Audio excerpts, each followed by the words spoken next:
Hello students. आज हम class 10th के चैप्टर 7 निर्देशांक ज्यामिति के बारे में कुछ बेसिक कॉन्सेप्ट पढ़ेंगे, जिनका हम आगे इस अध्याय के प्रश्न हल करने में उपयोग करेंगे। हम इसके अध्याय के इम्पोर्टेंट फैक्ट में कुछ कॉन्सेप्ट जो क्लास 9th में हमने पढ़े हैं उन्हीं को साथ में लेकर चलेंगे। जैसे कोई भी समतल है या द्विविमीय आकृति है तो उसमें हम कितने अक्ष मानकर चलते हैं? 2 अक्ष। पहला अक्ष होता है क्षैतिज अक्ष, यह होता है क्षैतिज अक्ष, जिसे हम नाम लिखते हैं एक्स अक्ष। क्या नाम लेके चलते हैं इसका? एक्स अक्ष। दूसरा होता है ऊर्ध्वाधर अक्ष,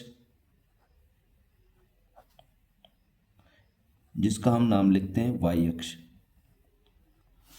और यहाँ पर होता है मूल बिंदु, जिसको हम ओरिजिन लिखते हैं या इसका सिंबल लिखते हैं ओ। और मूल बिंदु के निर्देशांक होते हैं 0 और 0।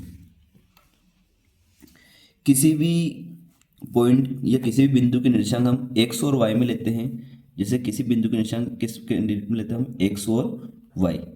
एक्स निर्देशांक को बोलते हैं हम भुज और वाई निर्देशांक को बोलते हैं हम कोटि।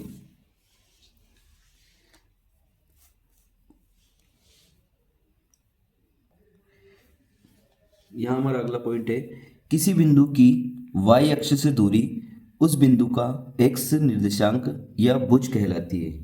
जैसे हम अगर कोई बिंदु माने, जैसे एक बिंदु एग्जाम्पल के तौर पर ले सकते हैं हमने। जैसे क्वेश्चन है, बिंदु 3, 5 की वाई अक्ष से दूरी क्या होगी? वाई अक्ष से दूरी क्या होगी? तो वाई अक्ष से दूरी बताना है तो हमने यहाँ पढ़ा है वाई अक्ष से दूरी क्या होती है? उसका एक्स निर्देशांक, या फिर क्या होती है? या तो एक्स निर्देशांक होती है या इसी को क्या बोलते हैं? भुज। तो वाई अक्ष से दूरी बतानी है तो वाई अक्ष से दूरी क्या होगी? एक्स निर्देशांक, और एक्स निर्देशांक का मान कितना है? 3। तो इसका आंसर कितना आ जाएगा? 3। इसी प्रकार हम एक्स अक्ष से दूरी भी पढ़ सकते हैं। जैसे किसी बिंदु की एक्स अक्ष से दूरी उस बिंदु का क्या कहलाती है? वाई निर्देशांक। यह वाई निर्देशांक को हम क्या बोलते हैं? कोटि। कोटि कहलाती है। तो एक्स अक्ष से दूरी बताना है तो क्या आएगा? वाई निर्देशांक। और वाई अक्ष से दूरी बतानी है तो क्या आएगा आंसर? एक्स निर्देशांक। जिसका इसका भी एक एग्जाम्पल लेंगे। बिंदु, मन से कोई भी बिंदु मान सकते हैं, 6, 8 की एक्स अक्ष से दूरी, एक्स अक्ष से दूरी, एक्स अक्ष से दूरी क्या होगी?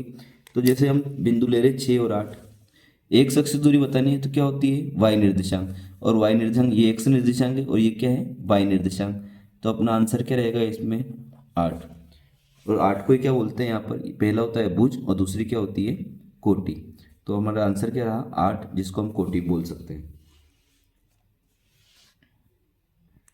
नेक्स्ट है, एक्स अक्ष पर किसी बिंदु के निर्देशांक, एक्स अक्ष पर किसी बिंदु के निर्देशांक x0 के रूप में होते हैं। हम देखते हैं कि एक्स अक्ष पर अगर बात करेंगे तो केवल x का ही मान रहेगा और y का मान क्या हो जाएगा? 0। तो एक्स अक्ष पर किसी बिंदु के निर्देशांक किस रूप में होते हैं? x और y की जगह क्या रहेगा? 0 के रूप में होते हैं। जैसे हम यहाँ एक एग्जाम्पल के रूप में समझ सकते हैं। जैसे एक बिंदु दे दिया मैंने -5 और 0, कौन से अक्ष पर स्थित है? कौन से अक्ष पर स्थित है? तो यहाँ देखेंगे, यहाँ x है और फिर दूसरे नंबर पर कौन सा है? y। तो यहाँ केवल हमारे पास x का मान है और y का मान क्या है? 0 मान है।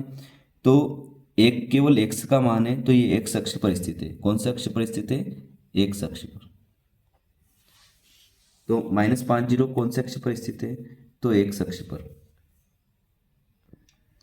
नेक्स्ट है, y अक्ष पर स्थित, y अक्ष पर स्थित किसी बिंदु के निर्देशांक 0 y के रूप के होते हैं। अगर y अक्ष पर कोई बिंदु स्थित है तो केवल y का मान ही रहेगा, x का मान y अक्ष पर क्या रहेगा? 0। जैसे एक एग्जांपल लेते हैं, बिंदु 0, 6 कौन से अक्ष पर स्थित है? कौन से अक्ष पर स्थित है। तो ये कौन से अक्ष पर स्थित है? 0 और 6। यहाँ पर देखेंगे x का मान क्या है? 0। केवल y का मान हमारे पास है। y का मान क्या है? 6। तो y का मान है, तो ये कौन से अक्ष पर स्थित होगा? y अक्ष पर।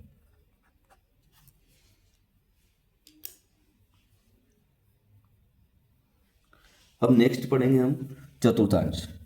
जैसे आपने 9th में पढ़ा होगा, कौन से चतुर्थांश में स्थित है? प्रथम चतुर्थांश, द्वितीय चतुर्थांश, तृतीय चतुर्थांश और चतुर्थ चतुर्थांश। तो हमने अभी पढ़ा है कि ऊर्ध्वाधर अक्ष जिसे हम बोलते हैं वाई अक्ष और क्षैतिज अक्ष जिसको हम बोलते हैं एक्स अक्ष, और ये दोनों अक्ष जहाँ पर क्रॉस करते हैं उसको हम बोलते हैं मूल बिंदु, जिसे हम डिनोट करते हैं ओ से। और मूल बिंदु के निर्देशांक क्या होते हैं? 0 0। एक्स अक्ष के इधर सारे मान क्या होते हैं? धनात्मक, और इधर एक्स अक्ष के जिसको हम एक्स डैश के नाम से जानते हैं, इधर सारे मान क्या होते हैं? ऋणात्मक। ऊपर ऊर्ध्वाधर अक्ष में देखेंगे, यहाँ वाई अक्ष के सारे मान क्या रहते हैं? धनात्मक, और नीचे वाई अक्ष, ये वाई डैश लिखते हैं, इसके सारे मान नीचे क्या आते हैं? ऋणात्मक। अगर कोई बिंदु इस लाइन पर स्थित है एक्स अक्ष की, तो उसको बोलेंगे बिंदु एक्स अक्ष पर स्थित है।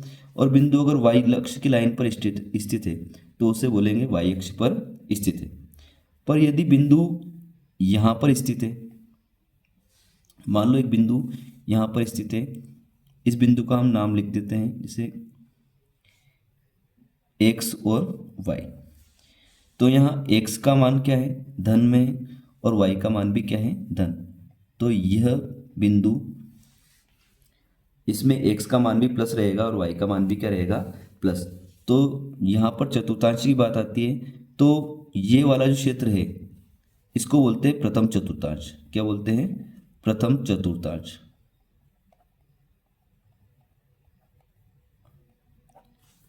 इधर भाग को बोलते हैं द्वितीय चतुर्थांश। द्वितीय चतुर्थांश। इस भाग को बोलते हैं तृतीय चतुर्थांश, या बोलते हैं चतुर्थ चतुर्थांश, क्वाड्रेंट। यहाँ दोनों हमने धनात्मक पढ़े, पहले x का मान आएगा, बाद में कौन सा मान रहेगा? y का। इसी प्रकार यहाँ इस भाग में पहले x का मान लिखेंगे, तो x का मान क्या है? ऋणात्मक, और y का क्या है? धनात्मक। तो यहाँ बिंदु में पहले माइनस का बिंदु रहेगा, बाद में कौन सा रहेगा?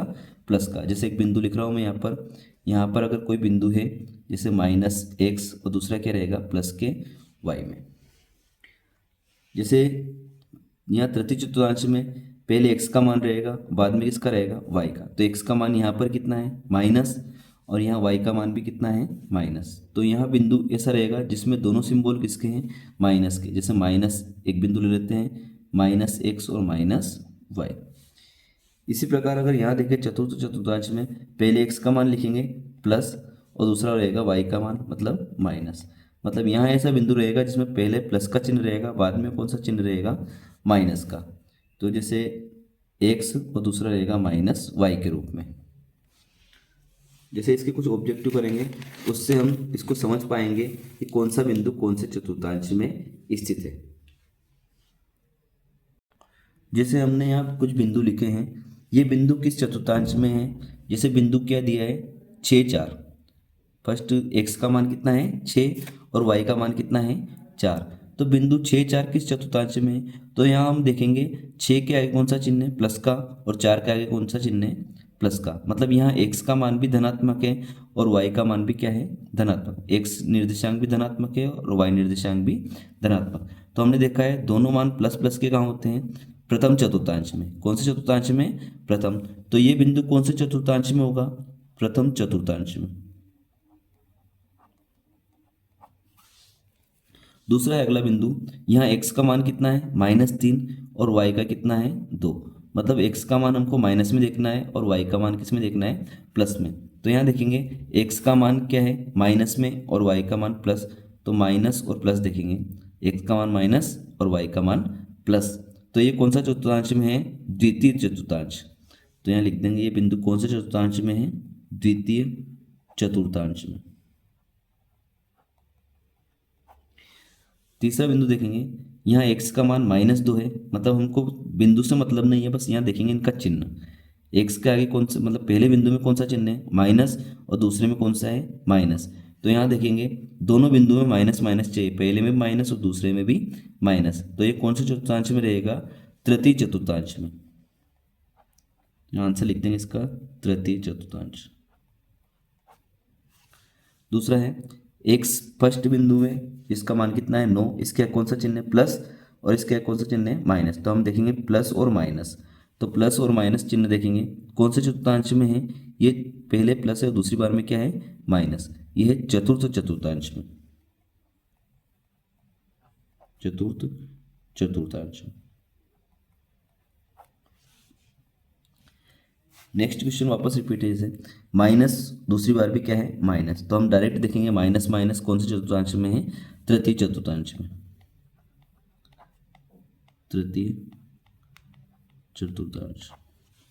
अगला देखेंगे पहली बार में प्लस चिन्ह है और दूसरी बार में कौन सा चिन्ह है, माइनस चिन्ह। तो प्लस और माइनस कौन से, पहली बार में प्लस है दूसरी बार में क्या है माइनस, तो कौन सा चतुर्थांश है, चतुर्थांश, चतुर्थ चतुर्थांश।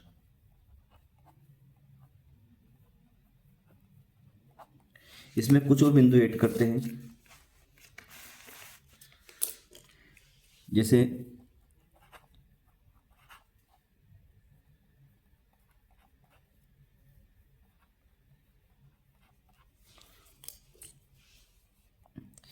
x का मान क्या है 5 और y का कितना है 0। जैसे हम 0 का आगे हम कोई भी चिन्ह नहीं लगा सकते, जैसे यहाँ पर देखो, यहाँ ना तो प्लस लिखा है और ना ही माइनस लिखा है, तो हम 0 को सीधा सीधा किस पर डिनोट करेंगे, अक्ष पर। जैसे यहाँ y का मान क्या है 0, केवल किसका मान है x का, तो ये किस अक्ष पर होगा, x अक्ष पर। कहाँ स्थित होगा, ये x अक्ष पर स्थित होगा। दूसरा है यहाँ x का मान 0 है, केवल किसका मान है y का, तो ये कौन से अक्ष पर होगा, स्थित होगा y अक्ष पर।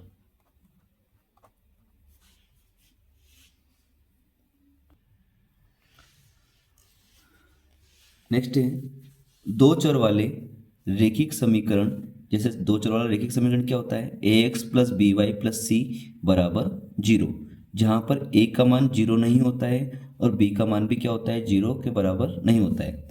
अगर इसका हम आलेखी रूप करें या आलोकी निरूपण करें तो हमें क्या प्राप्त होती है, एक सरल रेखा प्राप्त होती है।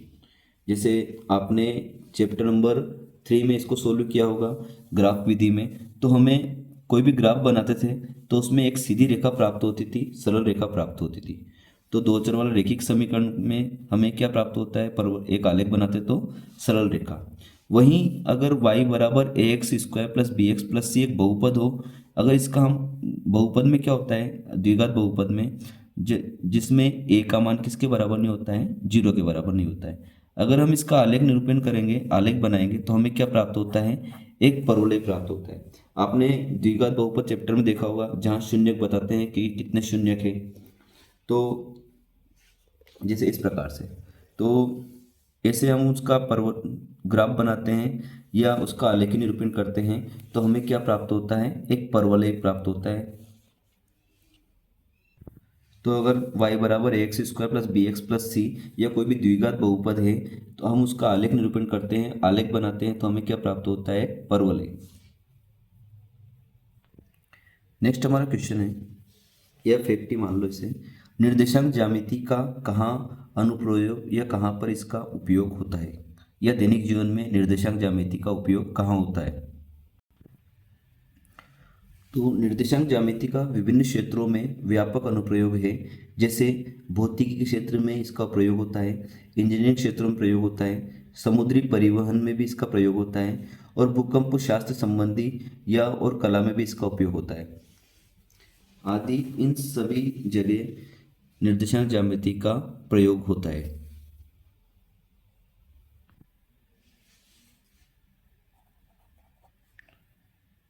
दो बिंदुओं के बीच की दूरी ज्ञात करने का सूत्र, या दो बिंदुओं के बीच की दूरी हम कैसे ज्ञात कर सकते हैं। जैसा कि हमने देखा है कि किसी बिंदु के निर्देशांक है तो हम उसे x और y में दर्शाते हैं। यहाँ हमने दो बिंदु लिए हैं, पहला बिंदु लिया है P और दूसरा बिंदु लिया है Q। x और y के रूप में निर्देशांक होते हैं। तो पहले बिंदु के लिए हमने मान लिया है 1 1 और दूसरे बिंदु के लिए मान लिया है 2 2। तो यदि दो बिंदु P x1 y1 तथा Q x2 y2 है तो इन दोनों बिंदुओं के बीच की दूरी क्या होगी? इन दोनों बिंदुओं के बीच की दूरी होगी PQ। क्या होगी? PQ। और इसको हम दूरी के सूत्र से उपयोग करेंगे। तो दूरी का सूत्र होता है रूट के अंदर यहाँ Q वाले बिंदु के निर्देशांक में से हम P वाला बिंदु के निर्देशांक घटाएंगे। तो x2 माइनस x1, x2 में से क्या घटाएंगे? x1 और इसका होल वर्ग plus y2 minus y1, y2 minus y1 और इसका होल वर्ग। इस सूत्र को हम दूरी का सूत्र भी कहते हैं, जिसे हम दूरी के सूत्र के नाम से जानते हैं।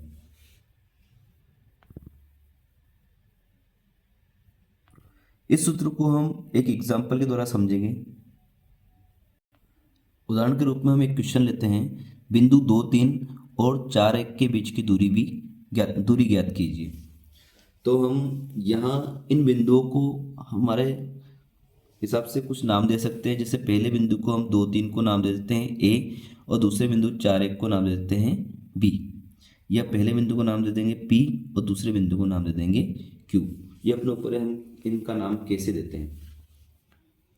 इनको हम ग्राफ पर भी बना सकते हैं या हम चाहे तो इसको डायरेक्टिव बना सकते हैं। पहले हम इसको ग्राफ से समझते हैं। हमारे पास दो बिंदु हैं 2 3 और 4 1। तो सबसे पहले हम दो अक्ष बनाएंगे। पहला बनाएंगे y अक्ष और दूसरा बनाएंगे x अक्ष। ये x अक्ष और ये कौन सा अक्ष है? y अक्ष। यहाँ पर हमारे बिंदु है 2 3 4 1। तो हम ज़्यादा से ज़्यादा कोऑर्डिनेट बना लेते हैं इसके 4, 1 2 3 और 4। सेम इसी प्रकार इधर -1 -2 -3 और -4। इधर बनाएंगे 1 2 3 और 4। सेम इधर बनाएंगे -1 -2 -3 और -4। यहाँ देखेंगे पहले बिंदु में x का मान कितना है? 2 और y का मान कितना है? 3। तो x का मान 2 यहाँ पर है और y का मान कितना है? 3। तो y का मान 3 यहाँ पर है। इन दोनों बिंदुओं को जब हम मिलाएंगे तो हम इन दोनों बिंदुओं को मिलाने पर हमें बिंदु 2 3 यहाँ पर मिलेगा। इस बिंदु के निर्देशांक रहेंगे 2 और 3 और इसको हमने नाम दे दिया है A। इसी प्रकार से हम देखेंगे दूसरा बिंदु है 4 1। x का मान यहाँ पर है 4 और y का मान कितना है? 1। तो x का मान 4 यहाँ पर है और y का मान 1 यहाँ पर है। इन दोनों बिंदुओं को मिलाएंगे तो ये बिंदु मिलेगा हमको इस पॉइंट पर। इस बिंदु का नाम दे देंगे हम B। इसके निर्देशांक रहेंगे 4 और 1। अब हमारे पास दो बिंदु है, एक बिंदु A और दूसरा बिंदु क्या है? B। हमें इन दोनों बिंदुओं के बीच की जो दूरी है उसे ज्ञात करना है। इन दोनों के बीच की दूरी कैसे ज्ञात करेंगे? तो हम इस 4 में से 2 को घटाएंगे और इसका वर्ग लगाएंगे, प्लस 1 में से 3 को घटाएंगे और इसका होल वर्ग करेंगे और पूरी वैल्यू किस में कर देंगे? अंडर रूट में। यह दूरी के सूत्र का उपयोग करके हम कर सकते हैं। अगर इसका ग्राफ नहीं बनाना चाहें तो हम इसको डायरेक्टिव बना सकते हैं। जैसे एक सीधी लाइन खींचेंगे, एक बिंदु यहाँ पर A मान लेंगे और A के निशान क्या दिए थे हमको? 2 और 3। तो 2 3। एक बिंदु यहाँ मन से ही मान लेंगे B। इसके निशान कितने हैं? 4 और 1। इन दोनों बिंदुओं को अगर मिलाएंगे तो एक रेखाखंड बनेगा। मतलब हमको A और B के बीच की दूरी ज्ञात करनी है। तो दूरी के सूत्र का उपयोग करके हम कर सकते हैं। दूरी का सूत्र D बराबर क्या होता है? रूट में x2 माइनस x1 इसका whole square plus y2 minus y1 और इसका होल स्क्वायर। इसको हम समझने के लिए मैं यहाँ पर निर्देशांक लिख रहा हूँ। जैसे पहला निर्देशांक क्या होता है? x और y, और दूसरा निर्देशांक भी किस रूप में होता है? x और y। पहले निर्देशांक को हम 1 और 1 लिख देंगे और दूसरे निर्देशांक को क्या लिख देंगे? 2 और 2। तो x1 का मान कितना हो गया है? 2। y1 का मान कितना हो गया है? 3। x2 का मान कितना है हमारे पास? 4 और y2 का मान कितना है? 1। ये सारे मान इस दूरी के सूत्र में रखेंगे तो d इज इक्वल टू कितना हो जाएगा हमारे पास? दूरी बराबर x2 की जगह रख देंगे हम 4, सूत्र में माइनस है, माइनस x1 की जगह रख देंगे हम 2 और इसका वर्ग, plus y2 minus y1, y2 की जगह रख देंगे 1, सूत्र में माइनस है माइनस लगाया, y1 की जगह रख देंगे हम 3 और इसका वर्ग। इसी को हम हल करेंगे और लास्ट तक ले चलेंगे। तो d बराबर दूरी बराबर कितना हो जाएगा हमारे पास, 4 में से हम 2 लेस करेंगे, 2 घटाएंगे तो कितना बचेंगे 2 और इसका वर्ग, प्लस 1 में से 3 घटाएंगे तो कितना आ जाएगा -2 और इसका वर्ग। d बराबर 2 का वर्ग करेंगे तो कितना आ जाएगा 4, प्लस यहाँ भी -2 का वर्ग करेंगे तो ये भी कितना आएगा +4, क्योंकि धन की संख्या का वर्ग करेंगे या ऋण की संख्या का वर्ग करेंगे हमेशा वो क्या होता है पॉजिटिव। d बराबर 4 और 4 को जोड़ेंगे तो कितना आ जाएगा रूट में 8। 8 को हम इसके गुणनखंड करके भी हल कर सकते हैं। जैसे 8 का मान क्या करेंगे तो 8 के हम गुणनखंड करेंगे, ये रफ वर्क का काम करेंगे। यहाँ पर 2 से डिवाइड करेंगे, 2 चुके 8, फिर 2 से डिवाइड करेंगे, 2 दूनी 4, फिर 2 से डिवाइड करेंगे, 2 एकम 2। तो हम 8 की जगह क्या लिख सकते हैं 2√2√2। तो d बराबर लिख सकते हैं हम 8 की जगह 2 × 2 × 2।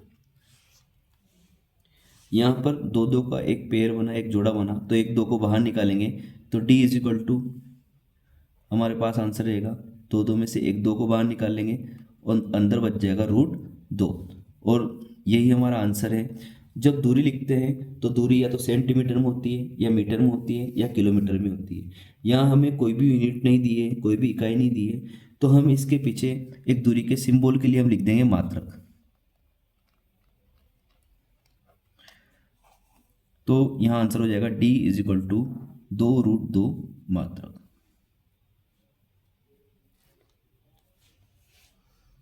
इसी प्रकार से हम इस सूत्र का उपयोग करके इस चैप्टर के क्वेश्चन हल करेंगे। नेक्स्ट सूत्र हमारा कोई बिंदु है P जिसके निर्देशांक है x और y।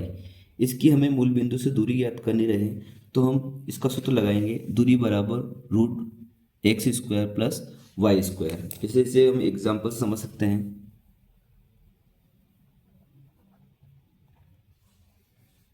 बिंदु 3 5 की मूल बिंदु से दूरी ज्ञात कीजिए। तो यहाँ जब हमें दिया रहेगा सीधा सीधा कि मूल बिंदु से दूरी ज्ञात कीजिए, तो हमें इस सूत्र का उपयोग करना है। जैसे x और y की जगह हम क्या रखेंगे, x की जगह रख देंगे सूत्र में 3 और y की जगह कितना रख देंगे 5। तो इसकी दूरी क्या होगी मूल बिंदु से दूरी, d बराबर √x² + y²। x की जगह रख देंगे हम 3 प्लस y की जगह रख देंगे हम 5। तो d बराबर कितना आ जाएगा 3 का स्क्वायर 9, 5 का स्क्वायर 25। इसी को और आगे हल करते चलेंगे तो d = हो जाएगा √34। हम यहाँ 34 के गुणनखंड करके देखेंगे, अगर इससे कोई भी वैल्यू जोड़ा बनकर या पेयर बनकर बाहर निकलेगी तो उसे लिखेंगे। जैसे 34 के गुणनखंड करेंगे तो 2 × 17 होगा। तो यहाँ कोई भी गुणनखंड का हमें जोड़ा नहीं मिल रहा है, तो हम डायरेक्ट वैल्यू क्या रखेंगे d = √34 और पीछे लिख देंगे इसमें मात्रा। यहाँ हमने सीधा सूत्र का उपयोग किया है। यदि ये प्रश्न ऐसा आ जाए, बिंदु 3 5 की बिंदु 0 0 से दूरी ज्ञात कीजिए। ये दोनों क्वेश्चन एक जैसे ही हैं, बस यहाँ पर हमें दे दिया है मूल बिंदु और यहाँ पर उसी के निर्देशांक दे दिए हैं 0 0। तो हम इस क्वेश्चन को डायरेक्ट भी सोल्व कर सकते हैं। जैसे x² + y², डायरेक्ट x की जगह रख देंगे 3 और y की जगह कितना रख देंगे 5। पर हमें जब भी ऐसे निर्देशांक दे रहेंगे हम सीधे इस सूत्र का प्रयोग नहीं करते हुए दूरी का जो सूत्र है पूरा उसी का प्रयोग करेंगे। दोनों का आंसर वैसे सेम आएंगे। जैसे यहाँ बिंदु, इसका नाम लिख दिया हमने a और इसका नाम क्या लिख दिया है b। इन दोनों बिंदुओं के बीच की दूरी हमें ज्ञात करनी है, तो हम दूरी का सूत्र लगाएंगे। दूरी का सूत्र होता है d = x2 - x1 का whole square plus y2 - y1 का होल स्क्वायर। तो d डिस्टेंस क्या आ जाएगी हमारे पास दूरी x2, फर्स्ट बिंदु x1, ये हो जाएगा y1, ये हो जाएगा x2 और ये हो जाएगा y2। x2 की जगह रख देंगे हम 0 माइनस x1 की जगह रखते हैं हम 3 और इसका वर्ग प्लस y2 की जगह रखते हैं हम 0, y1 की जगह रख देंगे हम 5 और इसका वर्ग। इसी को हल करेंगे, d इज इक्वल टू 0-3 कितना आ जाएगा -3 इसका वर्ग प्लस 0-5 इसका हो जाएगा -5 इसका वर्ग। Distance d is equal to -3 का वर्ग हो जाएगा 9 और -5 का वर्ग हो जाएगा 25। तो इसका आंसर भी हमारा आएगा √34 मात्रक।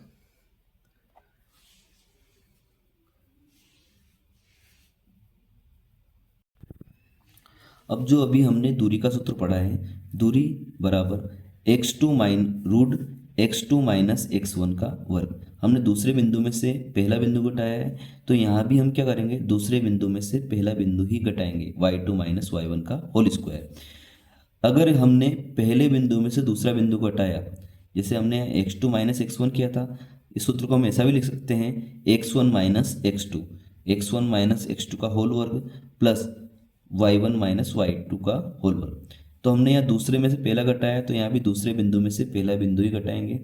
अगर हमने पहले बिंदु में से दूसरा घटाया है, तो दूसरी बार भी हम पहले बिंदु में से दूसरा बिंदु ही घटाएंगे, क्योंकि यहाँ पर दोनों में क्या लगा है, वर्ग। और अगर वर्ग रहेगा तो चाहे अंदर +5 आए या -5 आए, आगे जाके हमें 25 ही मिलेगा। तो हम बुक में ये किस सूत्र दिया है, तो हम हमेशा इसी सूत्र का प्रयोग करेंगे।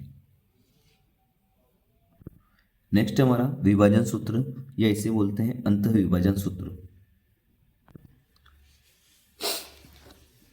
विभाजन सूत्र है, दो बिंदुओं, पहला बिंदु है A, उसके निर्देशांक है x1 और y1, और दूसरा बिंदु है B जिसके निर्देशांक है x2 और y2 को जोड़ने वाले रेखाखंड, इन दोनों से मिलकर कौन सा रेखाखंड बनेगा, AB को m1 अनुपात m2 के अनुपात में आंतरिक रूप से विभाजित करने वाले बिंदु P x y के निर्देशांक है। तो उनके निर्देशांक क्या होंगे, उसके निर्देशांक होंगे m1 x2 plus m2 x1 बटे m1 प्लस m2। ये केवल किसका मान होगा, x का, जो यहाँ पर x दिया है इसका मान क्या होगा, ये। इसी को हल करके हम किसका मान निकालेंगे, x का। फिर कोमा लगाए, कोमा, फिर y का मान क्या होगा, जहाँ जहाँ x लिखा है उस जगह हम क्या लिख देंगे, y। m1 y2 plus m2 y1 divide by m1 plus m2। ये इस बिंदु के निर्देशांक होंगे। जैसे हम मानते हैं कि एक बिंदु है A, यहाँ बिंदु A है, इसके निर्देशांक है x1 और y1। इसी प्रकार यहाँ एक बिंदु है B, इसके निर्देशांक है x2 और y2। ठीक है, यहाँ बीच में कोई, इन दोनों से मिलकर एक रेखाखंड बना है, इस रेखाखंड का नाम हमने दिया है AB। यहाँ बीच में इसको आंतरिक रूप से विभाजित करने के लिए, इनको अंदर से काटने के लिए एक बिंदु मान लिया है, बिंदु P। मान लो हमने बिंदु P यहाँ लिया है, इस P के निर्देशांक हमने लिए x और y। तो इस P के निर्देशांक क्या होंगे, जब ये P किस बिंदु अनुपात में काट रहा है हमें, m1 अनुपात m2 में। तो हमको किस अनुपात में काट रहा है, m1, मतलब यहाँ से यहाँ तक का भाग m1 है और यहाँ से यहाँ तक का भाग कितना है, m2 है। इस अनुपात में हमें आंतरिक रूप से विभाजित कर रहा है, तो हम Pxy, जो बिंदु Pxy रहेगा, इसके निर्देशांक किस सूत्र की सहायता से निकालेंगे, इस सूत्र की सहायता से निकालेंगे। जैसे इसे भी हम एक क्वेश्चन के रूप में समझ सकते हैं। जैसे एग्जाम्पल के रूप में क्वेश्चन ले सकते हैं, उस बिंदु के निर्देशांक ज्ञात कीजिए जो बिंदु 2, 5 और -5, 2 को मिलाने वाले रेखाखंड को 3:4 के अनुपात में विभाजित करता है। तो यहाँ पर हमें बिंदुओं के नाम कुछ भी नहीं दिए हैं, तो मान लो पहला बिंदु A है और दूसरा बिंदु क्या है, B है। पहला बिंदु हमने क्या नाम दिया है, A, कितने निर्देशांक उसके, 2 और 5। दूसरा बिंदु के नाम दिए हमने B, इसके निर्देशांक कितने हैं, -5 और 2। अब यहाँ अनुपात क्या दिया हमको, 3:4। तो अगर हम 3 को 4 में जोड़ेंगे तो कितना हो जाएगा टोटल 7। इस रेखाखंड के हम 7 भाग बराबर करेंगे, जैसे 1 2 3 4 5 6 7। तो इसमें से 3 भाग तो हम एक भाग, ये यहाँ से यहाँ तक एक भाग है, फिर 2 भाग और 3 भाग। यहाँ पर हम एक बिंदु दे देते हैं P, इसका नाम क्या लिख देते हैं P। इस P के निर्देशांक क्या होंगे, x और y होंगे। ठीक है, क्योंकि हमको यहाँ P कोई बिंदु नहीं है, हमें उस बिंदु के निर्देशांक ज्ञात करने हैं जो इसे अनुपात में विभाजित करता है। तो ये अनुपात हो गया 3 और ये बचा कितना अनुपात 4, 3:4। अब हमने जो सूत्र देखा है पी एक्स वाई, उस बिंदु के निर्देशांक क्या होंगे, ये एक्स वाई बिंदु पी के निर्देशांक, बिंदु पी के निर्देशांक जो हमने एक्स वाई पढ़ा है वो क्या होंगे, वो सूत्र की सहायता से होगा m1 x2 plus m2 x1 बटे m1 प्लस m2। ये किसका मान होगा, केवल x का, कोमा दूसरा मान होगा y का, तो x2 की जगह हम y लिखेंगे same, m1 y2 plus m2 y1 divide by m1 plus m2। इनको हम अलग अलग निकाल भी सकते हैं, जैसे सीधा आप सबसे पहले x निकाल लो, उसका आंसर ले आओ, फिर y निकाल लो और उसका आंसर ले आओ। तो यहाँ पर हमने, यहाँ मैं क्वेश्चन में लिख रहा हूँ, पहले बिंदु को a माना है तो इसको मान लेते हैं हम x1 और ये क्या मान लेते हैं y1। तो x1 का मान कितना हो गया हमारे पास 2, y1 का मान कितना हो गया 5। दूसरे बिंदु को हम मान लेते हैं x2 और y2। x2 का मान हो गया हमारे पास -5 और y2 का मान हो गया है 2। इस अनुपात को हमने वहाँ पर m1 अनुपात m2 माना था, तो पहला अनुपात m1 और दूसरा क्या हो जाएगा m2।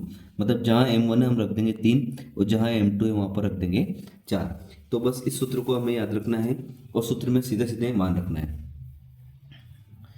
m1 की जगह कितना रख देंगे 3, m1 के बाद है x2 की जगह कितना रख देंगे -5 प्लस m2 की जगह कितना रख देंगे 4, x1 की जगह कितना रख देंगे 2 बटे m1 प्लस m2 मतलब 3 प्लस 4। दूसरा है m1 y2, m1 की जगह रख देंगे 3, यहाँ बीच में हमने कोमा लगाया है क्योंकि दो निर्देशांक दिखाने से पहले क्या लगाते हैं बीच में कोमा, x कोमा y, इस प्रकार से। m1 की जगह रखा है 3, दूसरा है y2, यहाँ बीच में क्या है गुणा, y2 की जगह रखते हैं 2 प्लस m2 की जगह रखेंगे 4, y1 की जगह रख देंगे हम 5 बटे m1 प्लस m2 मतलब कितना जाएगा 3 प्लस 4। बस इसे ही लास्ट तक हल करते हुए चलेंगे।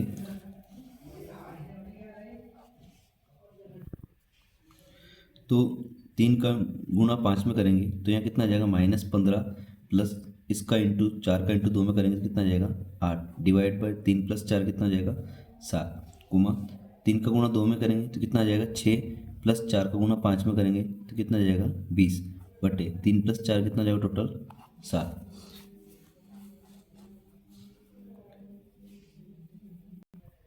इसी को आगे हल करेंगे, -15 प्लस 7 करेंगे तो हमारे पास आ जाएगा -7 और डिवाइड में क्या चल रहा है 7, फिर कोमा लगाएंगे 6 प्लस 20 करेंगे तो कितना आ जाएगा 26 बटे 7। -7 से 7 क्रॉस हो जाएगा, केवल बचेगा हमारे पास -1 और यहाँ 26 7 से डिवाइड नहीं होता है तो डायरेक्ट लिख देंगे 26 बटे 7 और ये हमारे आंसर रहेगा। बिंदु P के निर्देशांक हमने एक्स वाई माना था तो कितना आ जाएगा इसका आंसर -1 26 बटा 7। नेक्स्ट टॉपिक हमारा एक बिंदु P है, दूसरा बिंदु Q है। P के निर्देशांक हमें दिए x1 y1 और Q के निर्देशांक दिए x2 y2। इन दोनों बिंदुओं को जोड़ने वाले रेखाखंड क्या बनेगा PQ। इसके मध्य बिंदु के निर्देशांक क्या होंगे, तो मध्य बिंदु के निर्देशांक का सीधा सीधा सूत्र याद रखना है x1 प्लस x2 बटे 2 y1 प्लस y2 बटा 2। ये जो हमने अभी विभाजन सूत्र पढ़ा है उसी से आया है। जैसे कैसे आया है ये देखेंगे, यहाँ मध्य बिंदु है तो जैसे इसको देखते हैं एक बिंदु यहाँ पर P लिया है हमने, इसके निर्देशांक कितने हैं x1 और y1, और यहाँ बिंदु लिया है Q, ये कितना रहेगा x2 और y2। मध्य बिंदु जस्ट इसके क्या रहेगा बीच में, जैसे इसको मान लिया हमने मध्य बिंदु में एक बिंदु मान लिया R, यहाँ हमने P लिया, या क्या लिया Q, एक बिंदु बीच में मान लिया R जिसका निर्देशांक क्या है x और y। यहाँ पर x1 y1 है, यहाँ पर x2 y2 है, और यहाँ पर हमने बिंदु माना है x y। तो यहाँ जब ये मध्य में रहेगा तो इसका अनुपात रहेगा 1:1, 2:2, 3:3, या सीधा सीधा इसमें अनुपात नहीं दिया रहेगा। ठीक है, तो यहाँ पर हम अनुपात की जगह 1 और 1 रखेंगे। तो यहाँ अनुपात की जगह क्या रखेंगे 1 और 1, मतलब m1 की जगह हम 1 रखें और m2 की जगह कितना रख देंगे 1, क्योंकि मध्य बिंदु क्या करता है समान भागों में विभाजित करता है, तो हमने अनुपात क्या मान लेंगे 1:1। तो अगर हम इस सूत्र को विभाजन सूत्र से लाएंगे तो हमने विभाजन सूत्र पढ़ा है अभी m1 x2 plus m2 x1 divide by m1 plus m2 m1 y2 plus m2 y1 divide by m1 plus m2। तो यहाँ पर हम जहाँ m1 है उसकी जगह 1 रखते हैं और m2 की जगह कितना रखते हैं 1, तो हमारे पास क्या आएगा यहाँ पर 1 रख दें m1 की जगह और ये x2 ऐसा कैसा, प्लस यहाँ भी 1 रख दें और x1 भी ऐसा कैसा, डिवाइड बाई 1 प्लस 1।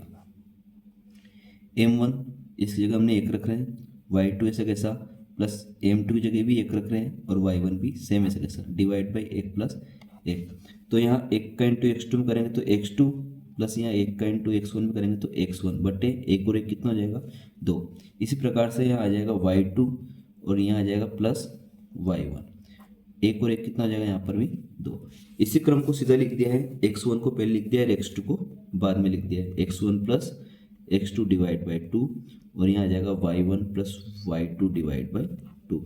तो हमने इसी सूत्र की बात करी है ऊपर कि अगर मध्य बिंदु है, कोई बिंदु किन दो बिंदुओं से जुड़ने वाले रेखाखंड को मध्य बिंदु से विभाजित कर रहा है, तो उस मध्य बिंदु के निर्देशांक क्या होंगे, तो उसके निर्देशांक होंगे x1 प्लस x2 बटा 2, y1 प्लस y2 बटा 2। क्यों, क्योंकि वहाँ m1 और m2 की जगह हम कितना रख देंगे 1, तो उसी को हल करते हुए चलेंगे तो हमारे पास लास्ट में क्या आएगा x1 प्लस x2 बटा 2 और y1 प्लस y2 बटा 2। तो हमें सीधा सीधा ये फार्मूला याद रखना है जहाँ भी मध्य बिंदु के निर्देशांक पूछे। जैसे इसको भी हम एक एग्जाम्पल से समझेंगे। जैसे क्वेश्चन है बिंदु -9, 8 और बिंदु 5, -7 के मध्य बिंदु के निर्देशांक ज्ञात कीजिए। जैसे हमारे पास दो बिंदु है, एक बिंदु है जिसे हम A मान लेंगे, इसके निर्देशांक कितने दे रखे -9 और 8। इसी प्रकार से यहाँ पर बिंदु B है, यहाँ पर बिंदु कौन सा है B, जिसके निर्देशांक कितने हैं 5 और -7, 5 और -7। इन दोनों के मध्य बिंदु के निर्देशांक निकालना है तो हम मध्य बिंदु मान लेते हैं। इन दोनों का मध्य बिंदु कौन सा बिंदु है P बिंदु है। इसके निर्देशांक कितने हैं x और y। हमें इस x y का रियल वैल्यू निकालनी है कि x का मान कितना होगा यहाँ पर और y का मान कितना होगा।